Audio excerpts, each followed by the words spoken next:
Dreamwild is a game by Fading Club that came out about a year ago on Halloween, and that I've been wanting to talk about for a while because it's weird, psychedelic, fun, and slightly incredibly annoying in the last level, and I need to vent. More on that later. The basic idea is that you are a knight in a weird dream world and you need to jump around and kill strange enemies while moving as fast as possible. So basically Ultra Kill crossed with Humanity. Touching on the aesthetics first, the game looks very cool. I'm not much of a tech person myself, but it does seem to be doing a lot to capture a retro look, beyond simply having low poly enemies. The way the world is rendered as it sort of loads in gives a very retro feel, and the hub area, which I'll touch on in a second, gives this interesting sort of late 90s adventure game feel, almost like, I don't know, Gabriel Knight, I guess? Or maybe like an isometric RPG like the early Fallouts or Planescape Torment. Very cool either way. The music is also great. It's very subdued and chill, but at the perfect level where it's still sort of energizing, and it really does fit with the flow of gameplay. It does pick up near the end in the aforementioned annoying last level, but even then it's never like, say, Doom. There's also a lot of music, because you've got a track for every level / area in the game, fair enough, but then you've also got a track for every single individual screen in the hub area, since the hub area is presented top down and split into screens. And considering that a lot of these you won't be spending more than like a second in unless you're talking to NPCs or buying something from the shop, chances are you won't be hearing much more than just that, ever. This is especially true for rooms which straight up don't have any NPCs in them, and there are a couple that don't, so it makes me question the full necessity of the music. I mean, I'm not complaining, they're good tracks, but really? Why? Moving on to the gameplay, Dreamworld plays from a first-person perspective, and you need to use your projectile-firing sword to take out various enemies. Movement is sharply emphasized, particularly bunny hopping, in order to avoid enemies and sort of circle strafe around them. Moving on the ground is really slow, while strafing and constantly jumping lets you move much faster. So a lot of the gameplay loop comes down just as much to timing your jumps right as you hit the ground as it does accurately hitting enemies.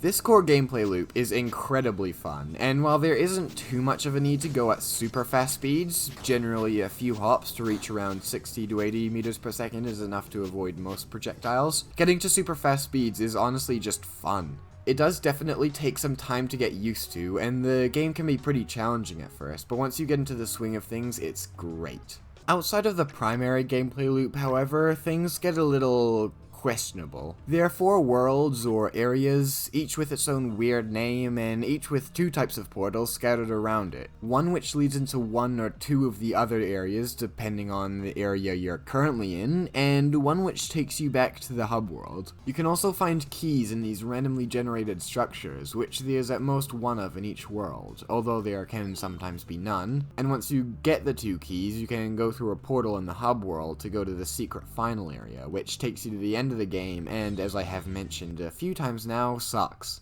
The worlds themselves are randomly generated each time you enter, although no 2 seeds of the same world are particularly different in any major way, but all the worlds are still very distinct, visually at least, to each other. Here's a map I drew to explain how all the worlds link together based on my observations. You might notice that worlds do go back to earlier worlds, which can be pretty annoying as the only indication of where a portal will lead is its color, which is hard to pick up on at first, and late in runs you don't really want to go all the way back to the start, as upgrades and items in the shop cost increasingly higher and higher numbers of gubbins, so you'll need the higher tier gubbins of late game enemies to keep up. Gubbins, by the way, are these weird star things that enemies drop, and they're used to restore health, and as I've touched on, purchase upgrades and items at the shop, including health and damage increases, the eye, which points to the key in the world, and the potion, which apparently has various effects, although I must admit I didn't use it much, so I can't really speak to that. There are some other items in the game, like the grappling hook, the fishing rod, because apparently every colorful indie first-person shooter needs to have a fishing minigame now, and this weird flaming skull thing, which I only know exists because of this random screenshot I found, although they all seem to be pretty random and hard to find, so I never really got my hands on them. Probably the biggest flaw with the game, apart from the, last fucking level is that it's really repetitive. When you die, you get sent right back to the first world with all your upgrades and gubbins gone and must work your way back to where you were. This, along with the level randomization, might make you think that this game is a roguelike, which is sort of accurate in a way, although the very linear and predictable progression of leveling up and getting the keys, along with the fact that any randomizations of the same world will be all practically identical to each other, that is to say, it'll always be hills, flat terrain, and a few of whatever that specific area's special features are, means that all your runs end up blurring together quite a lot. I think the best way to fix this would be to make the price increases in the shop maybe not quite so dramatic. Admittedly, 5 extra gubbins per purchase doesn't sound like too much, but it builds up pretty quickly, and enemies only ever drop 1 or 2 gubbins per kill, so it does take quite a while. Making the price increase not quite as dramatic would mean that you don't spend quite as much time farming for those last few level ups, and can go to the last level quicker. Another fix could just be to have more stuff. More areas or more items, and maybe items that aren't so bloody rare that you never see them, although maybe the best fix would be to make the final mission not so goddamn annoying, so I wouldn't need to go the whole way through the game every time I got there. Actually, before we go on to that, there is just one more thing I'd like to mention. When you go below 5 health, you'll lose the ability to fire projectiles, meaning you need to use your sword to melee some enemies for some extra gubbins. This is weird, as melee is really difficult to do. It does deal double damage compared to your projectiles, but with the game's movement, it just feels off, as you sorta need to get close to the enemies and then quickly back off. But as the whole game's movement is based around building velocity, quickly moving backwards feels pretty awkward. You could try dashing past an enemy and hit them on your way, but this is typically also pretty tough, and your speed combined with your short melee range means that you'll typically miss. The weirdest part about this mechanic though is that once you start leveling your health up, it becomes much less of a concern, so the most dangerous stage in the game is right at the beginning of your run. Admittedly, if you do manage to go below the threshold, you're in a much worse position in later areas than you are in the first area, as it's only in the first area that these Horusai enemies spawn, and they're pretty easy to kill with melee. But still, going from getting hit once means you're probably going to die, to losing half your health means you're definitely going to die, does feel like a weird sort of difficulty curve. Well, I was gonna get to it sooner or later, so here it is.